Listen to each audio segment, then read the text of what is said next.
Well, we're going to talk about the CMS risk assessment model, and just understand that means Medicare Advantage, ACO type things. There is a commercial risk assessment model, which is a whole nother discussion if you're taking care of patients who have purchased their insurance through the healthcare exchanges.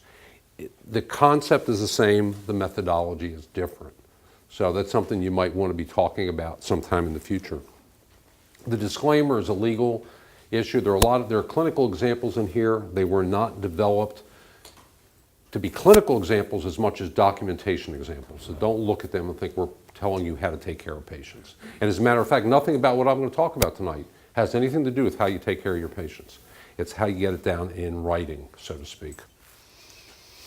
The risk assessment payment system is based really on one thing: complete, accurate, and specific documentation. And I doubt very much that any of you are not already doing that. The problem is CMS has defined complete, accurate, and specific differently than we all learned in medical school. Unfortunately, we have to learn their language because it was said it's what they see through the coding that determines how much money they're willing to pay for the care and treatment of these patients. And then we'll talk about the other hierarchical condition categories, risk scores, et cetera. The risk assessment payment system is a predictive model. Basically, the work you're doing now, pointer doesn't want to work. Work you're doing now affects the amount of money that CMS funds a year from now. It's a rolling 12 months. And therefore, the sooner you get better at it, the sooner you start to see the effects of that. Now, in a nutshell, the way it works is CMS looks at a population of patients. They look at all their information. They say it should cost X dollars to take care of them. They put it out to bid to insurance companies who say, well, we can do it for a little bit less than that. And CMS says, fine, you got a contract for those patients. And CMS hands them the money. I don't care who the insurance company is. They take their piece. The rest of it goes for medical care. At the end of the year, there's a reconciliation done. If you spent less than was funded in a shared savings contract, you get to keep a portion of that difference, that savings. If you ever move into a shared risk model, go into next-gen ACO, you're going to have some level of risk, which means if you spend more than they funded, you're going to be writing a check. So you've got to sort of get with the program. I remember when I was in practice, we thought DRGs would never last, and here we're 30-some years later, and they're still here. This is not going away. As a matter of fact, probably by 2020, this will be all insurance, not just Medicare. There we go. I was told there are going to be some specialists in the room. This is essentially, to date, a primary care model. Medicare says 80% of the diagnoses that drive this model come from primary care providers. That does not mean that specialists can't increase that. And I suspect over the next couple of years it will. It's just that most organizations have not started to educate their specialists on Medicare's requirements. It doesn't make any difference who does the documentation. It could be your hospitalist, it could be your cardiovascular surgeon, it could be your ER doctor. Whoever gets it in the records, and therefore it gets coded and submitted to CMS, it doesn't make any difference. If your patient comes to Florida and I see him and I document it, you get credit for it. Your ACO gets credit for it. But to date, it's mostly primary care. I would certainly advocate specialists be involved because they're your safety net, and they take care of an awful lot of patients that you refer to them and they do the primary management of the problem. The problem is CMS says this is a primary care driven model. The primary care physician should know everything there is to know about their patients, no matter where that care is rendered. Probably no surprise, 69,000 ICDs, 805 diagnostic categories, 189 condition categories, and the magical HCCs. This is the algorithm. So basically, the hierarchical condition categories are huge buckets of diagnoses that have risk weightings assigned to them. And when CMS sees those diagnoses, those weights are applied to the patient. Now, obviously, there are going to be more diagnoses than just 79, so there's multiple in each bucket. They are ranked in order of severity. So if you have a patient that at one point in the year has stable angina and later in the year has an acute MI, when CMS sees both of those diagnoses, they automatically give the patient the higher risk factor because this is a predictor of future costs. They know if the patient had an MI, chances are their costs are going to be higher than just stable chest pain. And that can apply for GI problems. Maybe you saw a patient that has rectal bleeding, and you diagnose them with rectal bleeding because you don't know what the cause was, or you think it was hemorrhoids. And then later in the year, you discover they've got acute diverticulosis, or they have colorectal cancer. When CMS sees the more severe condition, they will automatically raise the risk factor assigned to the patient based on the more severe condition, assuming you've documented it correctly. This slide is the first of many that should shock you a little bit, maybe not surprise you. CMS changes this model virtually every year. So the colors depict the changes in the last 4 years. There was an old version, 22, we'll talk a little bit about it.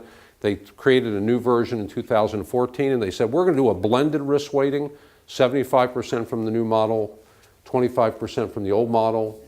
And then in November of 2014, they said, nah, just joking, we're going backwards, 67% from the old model and 33% from the new model.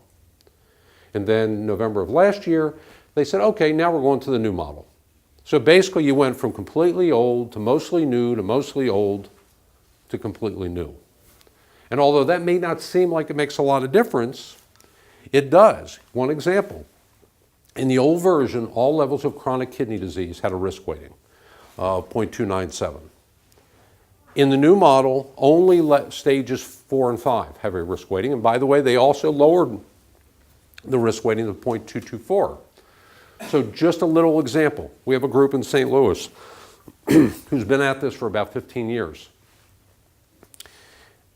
Their overall risk weighting for their group, for their patients with the United shared savings was about 1.25. The normal is considered 1.0. When CMS changed the methodology, it went down to about 1.1. That represents roughly $1 million, and they did nothing different. So your administrative team, and they're trying to create budgets. When these things change, if you're not aware of them, you don't understand why all of a sudden your risk factor has gone up, it's gone down. You need to stay on top of these things, and you need to be aware when CMS makes those changes and not be shocked that every year they do change them. Now, we have not gotten our final word for 2017. The rumors are it may be the first year in 5 that they don't make any changes, but we don't know that for a fact. You need to be aware. Basically, our rule of thumb is document all chronic conditions because you don't know what they're going to add, what they're going to subtract. Here are some of the other things they actually added in the new version. And you can see them, you'll get copies of these. But they also deleted things.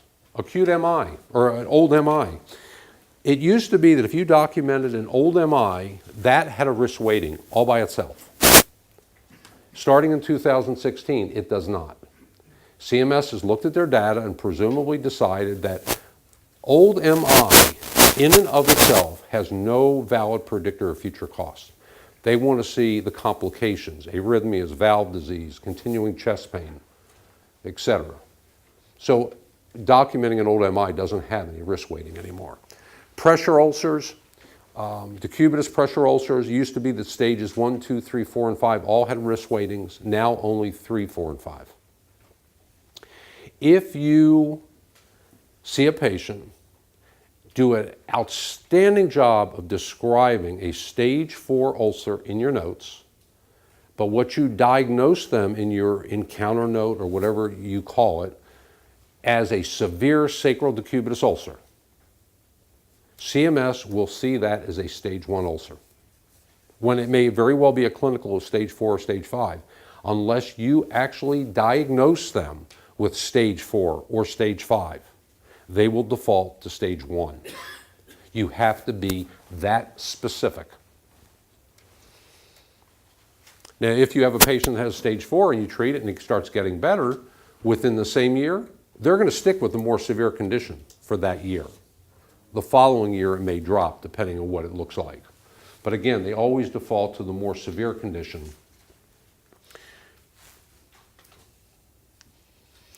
They did create something called interaction codes, HCC interaction codes, and what they basically acknowledged was that there are certain conditions when they coexist, and they see those in the records by virtue of the codes, they know those patients are actually, the cost of care is more than just the sum of their parts. So for example, a patient with congestive heart failure and renal disease, there's a risk factor for both of those, but the patient gets an additional 0.317 risk weighting. Patient that has cancer and an immune disorder gets an additional 0.947. Just to give you a rough example, that 0.947 represents somewhere between $8,000 and $10,000 a year additional. And again, if you're in an organization, right now you're in a shared savings. So the worst thing that happens is you spend more than was funded. United, and we're using United as an example, United's got all the risk, you just don't get any extra money. You eventually move into any kind of risk model, and you're having those kind of patients and you're not getting those funds, you're going to wind up upside down. So just understand, you don't need to do anything on these, just document. CMS does the calculations automatically. They change these not as frequently. Again, document as accurately and specifically as you can. You need to use information you've obtained seeing the patient. You can't code something that you didn't document. And coding doesn't always mean billing, because if you have a geriatric patient with 12 diagnoses, you may only submit only four of them go for billing for that E&M code, but all the others go in for this model. But you can't even put that code in for this model unless you've documented the condition. And somebody once asked me, how does CMS know I do any of this? How do they know I just don't bill 99215 and I don't document anything? They don't unless you get audited. And there's not a person in this room that doesn't know Murphy's Law. You don't do it, you'll get caught. It happens. And having been a hospital CMO, I've had the pleasant, quote unquote, experience of meeting the Office of the Inspector General twice. And in case you've never had that experience, it's a lot of fun because they always come in accompanied by an FBI agent who always has their coat back like this with their badge, and where this is for a microphone is their gun. And they don't leave it at the door because the sign says gun-free zone. So you don't want to be in that situation. If something doesn't exist anymore, then you don't code it. So if you have a patient, this example, they have a AAA repair, they don't have the AAA anymore, you have two choices: don't document it anymore, or say history of. CMS has defined history of as meaning the condition no longer exists. So you could say history of AAA with the status post repair. But when you say history of, and you'll see an example later, if you say history of something and the patient still has it, you've just relayed to CMS they don't have it.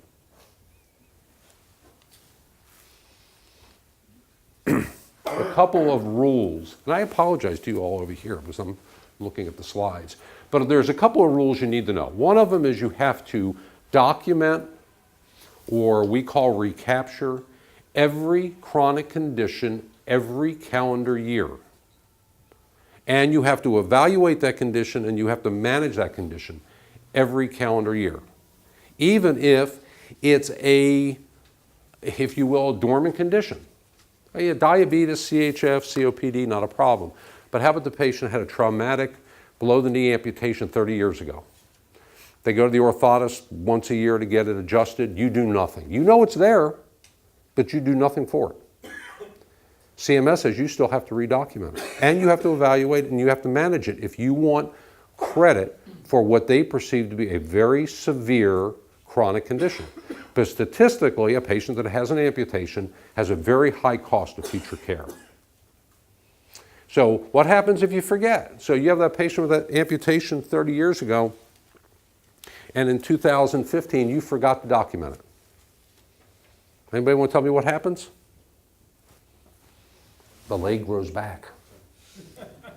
Because CMS says if they don't see it in the records and they don't see the code, it gets dropped from the formula that calculates the risk factor.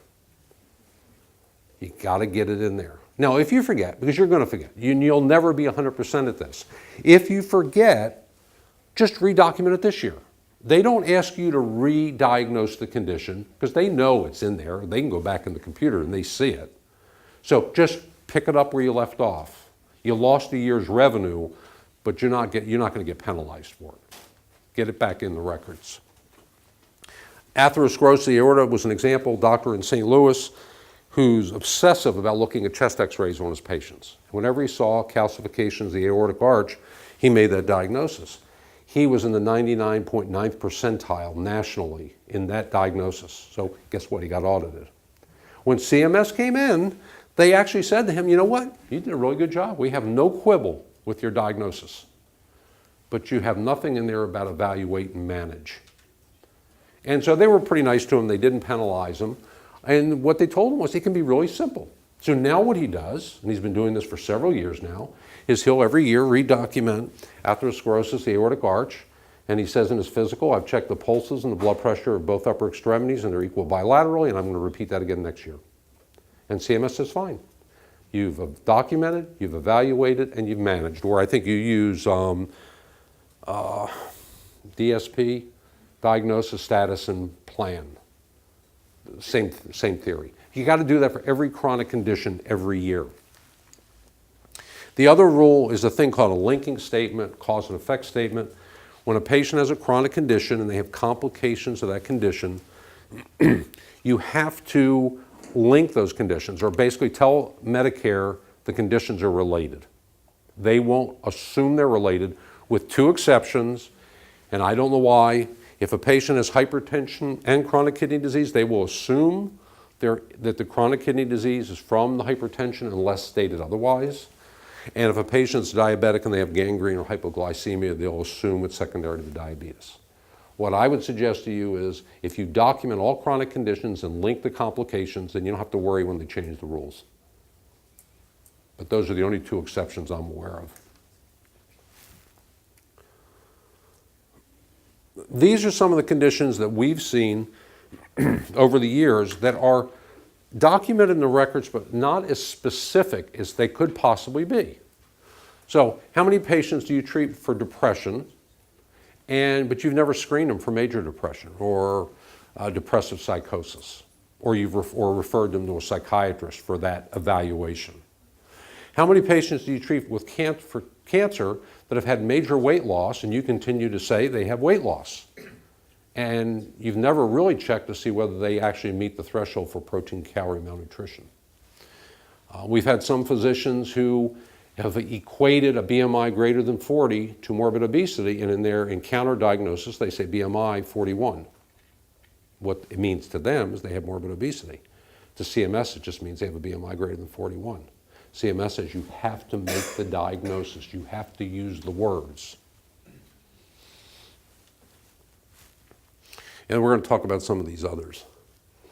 So, first one, vertebral fractures. I thought it was a pretty half-decent internist, but I didn't know there were different types of vertebral fractures. Patient had osteoporosis. They fell. They had an L1 fracture. They had an L1 fracture secondary to their osteoporosis. And CMS would score that as a stress fracture. It's not. It's a pathologic fracture. There's underlying disease. But I didn't say it. You have to actually stipulate that it's a pathologic fracture of L1 secondary to a fall, secondary to osteoporosis. A lot of words. But if you don't, you'll get credit or no credit, as the case may be, for a stress fracture instead of a pathologic fracture. And that applies for all chronic conditions. There's a tool in here that you can get to look at later for protein-calorie malnutrition. There are many. CMS doesn't mandate what tool you use. Go look one up on the internet, whatever you like best.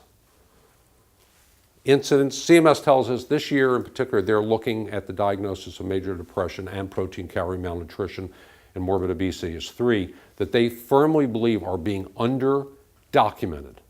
They believe physicians are treating them, but they don't believe they're being documented appropriately. Morbid obesity. Question came up, can you have a patient diagnosed with morbid obesity whose BMI is less than 40? The answer is yes, you can. But if you make that diagnosis, you have to justify it in your notes.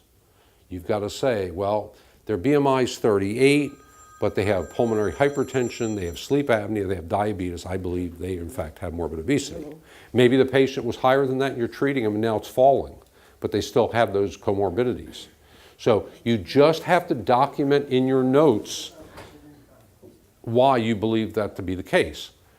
There's a phrase we use, which is the record has to stand on its own. If you ever get audited, and this could be for any reason, and particularly if it's CMS, and they decide to audit you for a particular diagnosis or a particular visit, they look in that note, in that record, for the information you use to make the diagnosis or the change in diagnosis. They do not have to. They are not legally obligated to look anywhere else in the medical record for the information. Therefore, you can't say, well, I'm making the diagnosis of COPD on this patient and refer to the pulmonologist note, refer to the PFTs, refer to the lab work, refer to the chest x-ray. You have to put the pertinent findings in the note that you make the diagnosis. Now, I've never met an OIG inspector who's been that nasty. Most of them are more, they're not really, they're not quite like the IRS. They're not really out there trying to get you. A lot of times they're just doing their job. And if you show them something and it's obvious, they'll accept it. But understand, they're not legally obligated to go look for it. You got to put it in your notes. Major depression, the most common screening tool is PHQ-9. There's a shorter version, PHQ-2. Use whichever one you want. Make sure if you actually diagnose a patient, you put, again, the pertinent findings, the results in your notes. This happens to be the PHQ-9. Incidentally, CMS will pay you every year for doing a depression screen on your patients. So not only do you potentially affect the patient's RAF score, but you also increase your office billing because you're doing that screening. Now, United bundles that in the annual wellness exam, but there could be a case, this came up a couple of weeks ago, theoretically you could see a patient in January do an annual wellness exam and the PHQ-9 comes back normal. And later in the year, something happens in the patient's life, and now they come back to you and they look like they're really depressed. You do a screening, you can get paid for it. So, again, be aware of it. You need to do it. It's really to everybody's benefit. Just some examples of major depressive disorder. I won't ask the question about does anybody in New York City have problems with drug or alcohol problems. But the psychiatrist, any psychiatrists here? Because I don't want to insult anybody. Anybody. Well, my understanding is the psychiatry organization in the beginning of 2015 went from DSM-4 to DSM-5. When they did that, they eliminated the term abuse. There is no such thing as drug or alcohol abuse any longer. All those substances are dependence disorder, including nicotine, not caffeine. And so there's a screening tool, like everything else, where you can ask the questions and you can grade them from mild, moderate to severe, and then there'll be a code to theoretically match up against that. If you were to diagnose the patient with severe alcohol abuse, and you have any kind of sort of back end looking at your records, looking at your billing, they're going to come to you and say, there's no code for that. It's dependence disorder. So again, just a place where you need to understand definitions.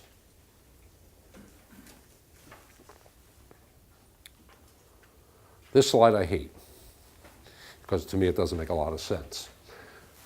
HCC 108, vascular disease without complications. That is PAD, PVD, claudication, reduced flow, aortic aneurysm without rupture. My simplistic mind, that would mean that vascular disease with complications would be the next step of that. They got gangrene, they've got ulcerations, etc. And I would be wrong. Because the next step from vascular disease without complications is HCC 106, atherosclerosis of the extremity. And you can see the definition. HCC 107 is vascular disease with complications, and that's essentially large vessel disease. So the definitions don't flow.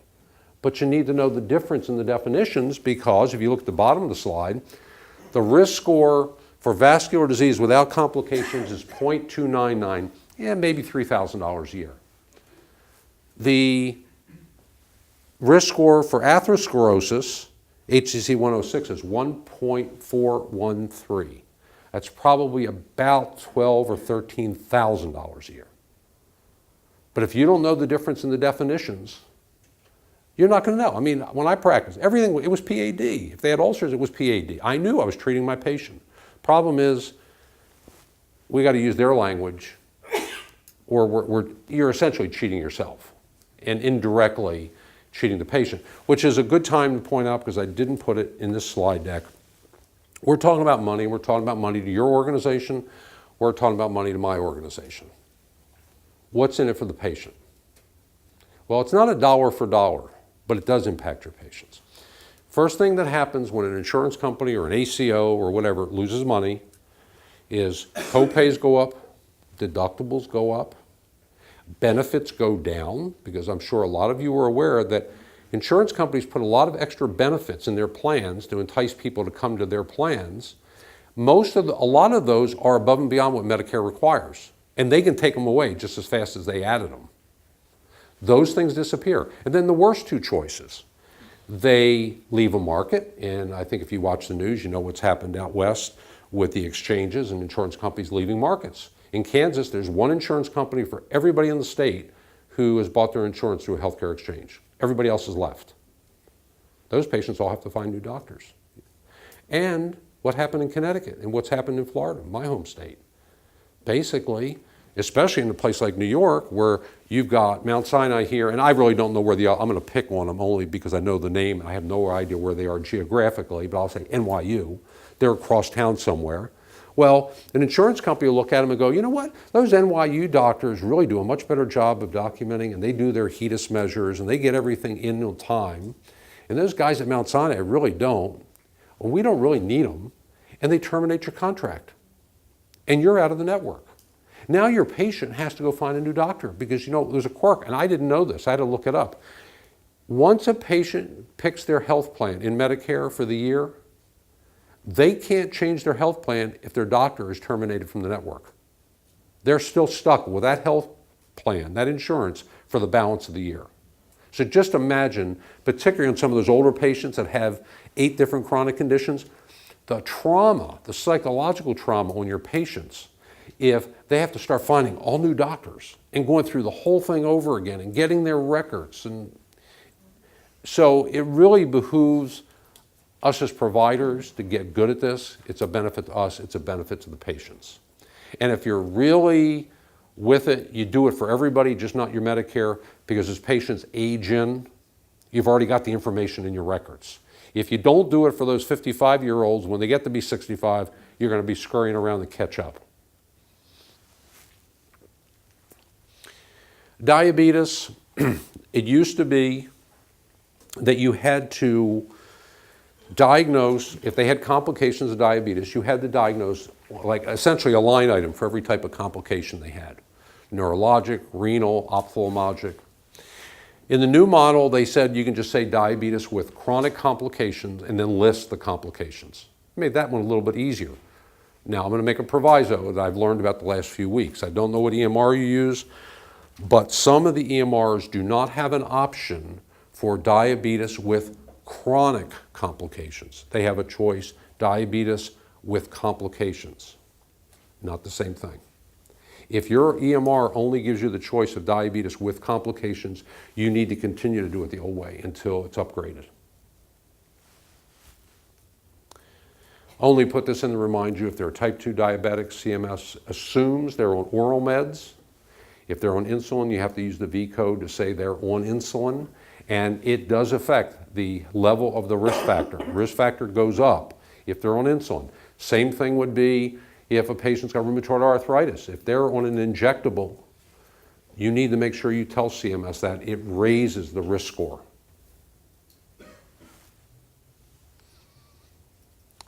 A couple of slides in here just about, or that one slide on the diagnosis of chronic kidney disease. Common error made by a lot of physicians is when you're redocumenting a patient with cerebral vascular disease, will say stroke. And CMS that gives you no credit, if you will, for a stroke other than in the year it occurred. What they're looking for and what they risk assess, is the residual deficits of the stroke. So when you don't want to put stroke, you want to put left hemiparesis secondary to previous stroke. When you look at this, these risk weightings for ischemic and cerebral hemorrhage are basically one-time events, unless they happen to have another one. These risk weightings are in perpetuity the life of the patient as long as they have the condition and you document it. And they're pretty substantial. That 0.581 is probably $4,000 or $5,000 a year. One other thing, if you have a patient that has like a right hemiplegia, make sure when you say right hemiplegia secondary to previous stroke, you use hemiplegia, not weakness. CMS, you can't code right-sided weakness secondary to a previous stroke as a hemiplegia, and there's no risk weighting for right-sided weakness. They're looking for the medical diagnosis, not the symptom. You're smiling because you're thinking, this is really kind of silly, isn't it? I didn't make up the rules. I don't think I could have if I tried. Peripheral neuropathies, again, back to that linking, just make sure you state what the peripheral neuropathy is from. If you just say patient has a peripheral neuropathy, even if you know it's due to their alcoholism, if you just say peripheral neuropathy, CMS interprets that as idiopathic and has no risk weight. You got to say it's a peripheral neuropathy secondary to alcohol dependence disorder, moderate. Cancer, put this in just if you don't know, to tell you if a patient has evidence of disease or they're on treatment, it is active cancer. So a woman who had breast cancer, a lump removed 5 years ago, had radiation and is now still on tamoxifen, from the standpoint of CMS, that's still acute cancer. Here's one of the cases where the model doesn't really jive with clinical medicine. Because if you have a patient that has no evidence of disease and they're not on any treatment, for the purposes of the model, they're cured. It's not counted. Even though there's probably everybody in the room would say, wait a minute, I'm screening them, I'm doing this, that, and the other. You can continue to do screenings. There are V codes for the screenings so that you can get paid for the screenings. But for the purposes of this risk model, the condition doesn't exist any longer. That also applies if you have a patient who has disease who refuses treatment. If they have evidence of disease, it's still acute disease.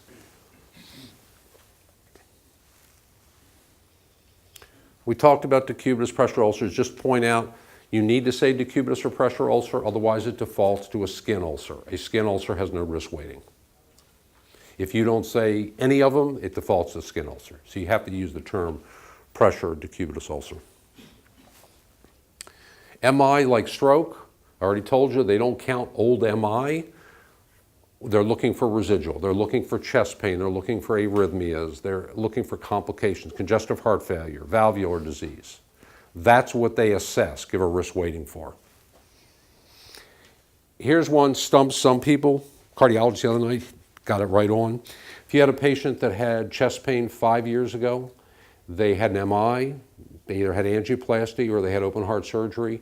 Now they've been 4 years entirely asymptomatic. However, they take aspirin, you've got them on a statin, you got them on a beta blocker, you may have them on an ACE inhibitor. The question is, do they have coronary artery disease, period, stable, or do they have coronary artery disease and angina, stable? That's correct, it's angina stable. CMS says if you are treating them, the presumption is they are asymptomatic by virtue of your treatment. And that is a huge miss that a lot of physicians don't get credit for because they don't say, and there's even an example in here where it says chest pain, it just says history of chest pain. History of means doesn't exist anymore. But the patient's being treated, therefore they actually have angina stable. DVT-PE, just to let you know, 10 to 14 days is the threshold for acute versus chronic. I'm sure that's going to change as soon as somebody at CMS realizes that very few patients get treated with heparin and Coumadin anymore. But I'm sure that's where that came from. The recapture, redocument, you can just see a list of things with no point in belittling those. Success trip tips, basically, we've talked about everything. The only one we haven't talked about is the third bullet point, the word and, A-N-D. If you have a patient that has diabetes and chronic kidney disease stage 4, CMS says they have diabetes and we'll give you a risk weighting for that. They have chronic kidney disease stage 4, we'll give you a risk weighting for that. But that risk weighting is not as high as if you had said diabetes with renal complications, CKD4. You've got to associate them, and using the word and has been defined by CMS as they coexist, but they're not related. So you just have, I couldn't make it up. I actually spent almost a day trying to figure out where that came from. And actually, it was an engineer, totally unrelated to healthcare, who said to me, engineers do that. They say and means if they look at things overlapping or not overlapping. In engineering, and means they sort of butt up against each other, but they don't overlap. So maybe one of those physicians that helped create this model was also an engineer. So we've got a couple examples. How are we doing on time? I'm talking fast. Patient with type 2 diabetes, chronic kidney disease caused by the diabetes. You have two options on top there for how to document. Both of them are clinically correct. The second one is more accurate based on Medicare rules because we've linked or associated the diabetes and the chronic kidney disease. And I'll show you why that's important in a second. Second example, diabetes, hypertension, renal disease secondary to hypertension. I already told you they'll make an assumption that the kidney disease is associated with hypertension. So not only are these both clinically correct, but from the standpoint of a risk factor, they're both the same. I only put that in there. I would always suggest, people ask me, is always document it this way. You don't have to worry about when they change the rules. If you always link chronic conditions with their complications, you don't have to worry when CMS one day decides to rescind that rule. So why is it important? Diabetic patient with CKD4 and peripheral neuropathy, I purposely said and, not related, idiopathic, I don't know what's causing it.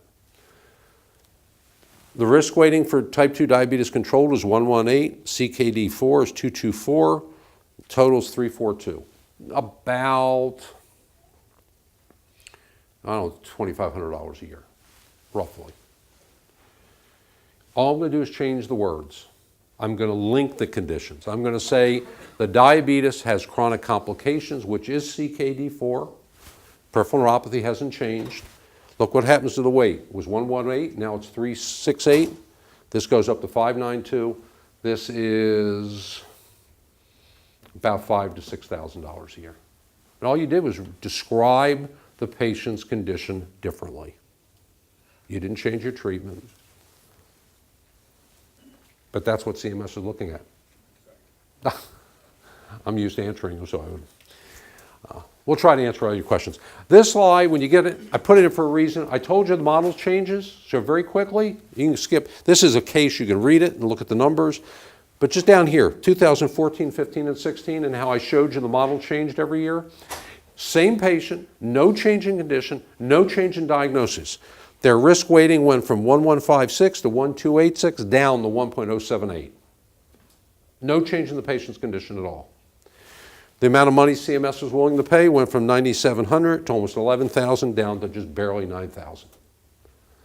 If you don't stay on top of this, if you don't document everything so you're always essentially in step with CMS, what's going to happen is your organization, and this is the real life example happened in St. Louis, big health system. They were budgeting on these numbers. In the middle of this year, They were calling my boss screaming, we got to have a meeting. We're not anywhere near hitting our budget. Well, the problem was they budgeted this way. CMS changed the methodology, and now they're earning this. So you got to stay on top of it. And the easiest way for the provider to stay on top of it is at some point in the year, you document every chronic condition they have. I haven't emphasized this. The CMS rule is these chronic conditions have to be done once a year, that document, evaluate, and manage. If you do it once, you could theoretically never mention it again the rest of the year, and you've still met the Medicare standard.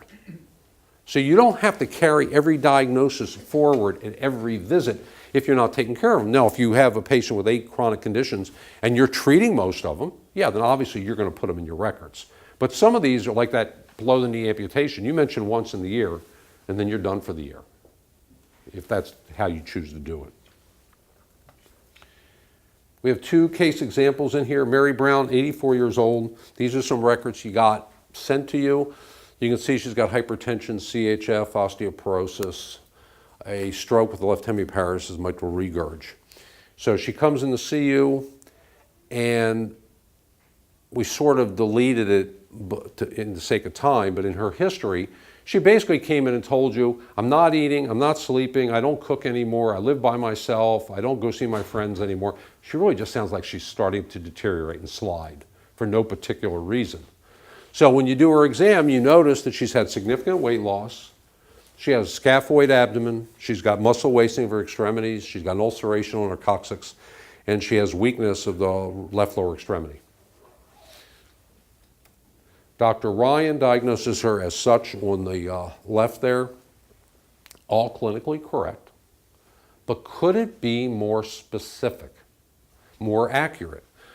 Is her weight loss protein, calorie, malnutrition? Is her what appears to be depression, major depression? Is that ulceration a skin ulcer, or is that a decubitus ulcer? And remember when I told you about history of? The way Dr. Ryan has it documented, she had a stroke in the past, she has no residual, period. Because you said history of stroke. We know that's not the case. You just did a physical exam on her, and she's got left lower extremity weakness. So, you might document it this way, 10 minutes. And you're feeling, I'm way back. Protein, calorie, if you go through those screening tools, she does in fact have protein, calorie, malnutrition. She does have major depression. We took those slides out again for the sake of time. The decubitus ulcer is a stage 2. It's not an ulcer, it's a decubitus ulcer. She had congestive heart failure, hypertension, osteoporosis. And then the last one, it's not history of stroke, it's left hemiparesis secondary to a previous stroke. So this is Medicare at the end of the year. You've taken care of this patient the entire year and nothing's really changed.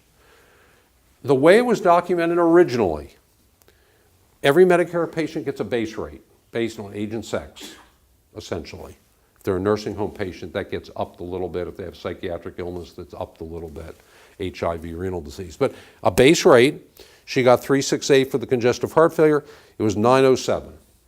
That's about $7,500 to $8,000 a year. But I already told you she has major depression, she has left hemiplegia. Because this decubitus ulcer is a stage 2, and now they only give you risk weightings for 3, 4, and 5. There is none for that. She has protein, calorie, malnutrition. You can take a look at that number. Congestive heart failure. And she, in fact, developed CKD. Her risk weighting was 2,755. So the difference here is about $7,000 to $8,000 a year and about $18,000 to $20,000 a year. And the question is, if you're in a shared risk or you're in a shared savings, do you want to be funded for patients like this when you're taking care of patients like this? Or do you want to be funded for patients like this when you're taking care of patients like this? Because that's the fundamental question. It's not about how you take care of them, it's how you're describing them to get funded by CMS. If you only, and I don't think it would apply to anybody in this room, but if you were only taking care of indemnity or old traditional Medicare, then none of this would make any difference for the time being. Give it a couple years and it will. Last example follows the same type of scenario. David Smith, diabetes, CAD. He has diagnosed PAD. He also had a right BKA secondary to an ulceration or an infection secondary to diabetes. His physical exam, essentially unremarkable. So Dr. Lee diagnosed him as such. And so the same question, were there opportunities to be more accurate and more specific? Well, number one, I already told you PAD and atherosclerosis. Atherosclerosis is when they have an ulceration or gangrene. His did, and it resulted in an amputation. So he doesn't have PAD, he has atherosclerotic disease. We can link the atherosclerotic disease with the diabetes. He says he has history of congestive heart failure. Anybody in the room here ever cured a patient with congestive heart failure? I haven't met anybody yet unless they had a heart transplant or an acute valve problem. But that's what Dr. Lee said. I cured him. It's history of, doesn't exist anymore. So there's an opportunity there. And the no chest pain. And also this one. You notice he didn't mention the fact he had a right BKA. He didn't recapture it, didn't redocument it. So this might be another way to document. Be a little bit more specific, a little bit more accurate as it relates to CMS standards. And for the sake of time, I'm going to go to the end. Again, you get to read these. But again, take a look. Here's the original documentation. I told you 1.0 was the norm. He was already at 1.119. He was still a pretty sick patient. That's probably now $10,000 a year. But look how it changed. In particular, here, 299 to 1413. And also, remember those interaction codes? When you got rid of the history of congestive heart failure and you said he in fact has it, it's just stable or compensated, you now get the interaction code for the CHF and COPD. His risk weighting went up to 4.03. That's about $34,000 to $35,000 a year that CMS will fund for his care and treatment versus now 10, 11, 12,000. So that's what it's all about. And it's not about how you take care of your patients. It's not about using the right drugs. It's how, some of us are old enough to remember we used to say, my patients are sicker than yours, when the utilization people used to chase us down the hall and say why the patient was still in the hospital. My patient's sicker than that guy's. Well, CMS took us up on it. They created this model, and they've essentially said, prove it. And it's now on our shoulders to prove it. And the only way we can prove it is by documenting, which then gets translated into those codes.